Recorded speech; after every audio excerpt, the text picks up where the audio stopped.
Final ম্যাচে একাদশ থেকে বাদ পড়তে পারেন মোহাম্মদ নাবি, সুযোগ পেতে পারেন জিমে নিশাম। এত তারকার ভিড়ে তামিম কাদের নিয়ে মাঠে নামবেন সেটাই যেন বড় প্রশ্নের বিষয় হয়ে দাঁড়িয়েছে। তবে সহজ রাস্তায় হাঁটবেন তামিম এমনটাই মনে হচ্ছে, কেননা নিশামকে দলে ফেরানো হয়েছিল মোহাম্মদ আলীর কথা বিবেচনা করে।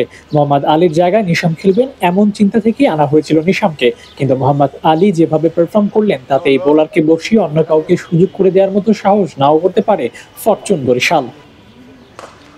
তবে হ্যাঁ, নিশাম ও আলী দুজনকেই একসঙ্গে খেলানো যেতে পারে যদি কিনা ফরেন কোটা থেকে আরেকজন বাদ দেওয়া হয়। মালান, নাভি, মায়ার্স, আলী এই চারজনের থেকে বাদ দিতে হবে যে কোনো একজনকে, আর সেই একজন হতে পারেন মোহাম্মদ নাবি। কেননা নাবির পারফরমেন্স সেই অর্থে ভালো হচ্ছে না, যার কারণে তাকে রেখে নিশামকে খেলানোটাই হবে বুদ্ধিমানের কাজ। আর সেই পরিকল্পনা করেই ফাইনালে মাঠে নামতে পারেন তামিম ইকবাল খান।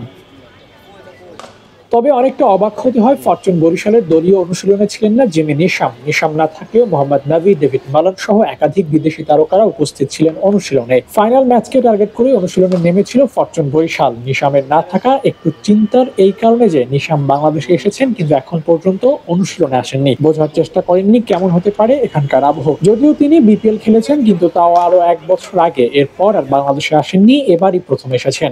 যে কারণে নিশাম অনুশীলনে আসবেন সেটাই ধরে নেওয়া হচ্ছিল, কিন্তু অবাক করে দিয়ে তিনি অনুশীলনে আসেননি। না আসার কারণটা হতে পারে বিশ্রাম। দীর্ঘ জার্নির পর হয়তো নিজেকে আরেকটু বিশ্রাম দিতে চাইছেন নিশাম।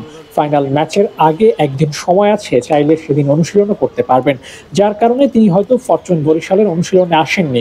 অনুশীলন করেননি দলটির ক্যাপ্টেন তামিম ইকবাল খানও, তিনিও হয়তো বিশ্রাম করেই সময় কাটিয়েছেন। ফাইনালের আগে যত বেশি লোড কম নেওয়া যাবে ততটাই ভালো। অবশ্য তামিমের কাছে বিপিএল ফাইনাল নতুন কিছু নয়, ফরচুন বরিশালের হয়ে পরপর 2বার ফাইনাল খেলবেন। এর আগে বেশ কবার ফাইনালও খেলেছেন, শিরোপাও জিতেছেন। স্বাভাবিকভাবেই তামিমের এই ফাইনালটাও তার উপর বাড়তি চাপ ফেলবে না, তবে প্রত্যাশার চাপ তো থাকবেই। অবশ্য তামিম সে চাপকে বুড়ো আঙুল দেখাতে জানেন। Abu Naim, sports Times.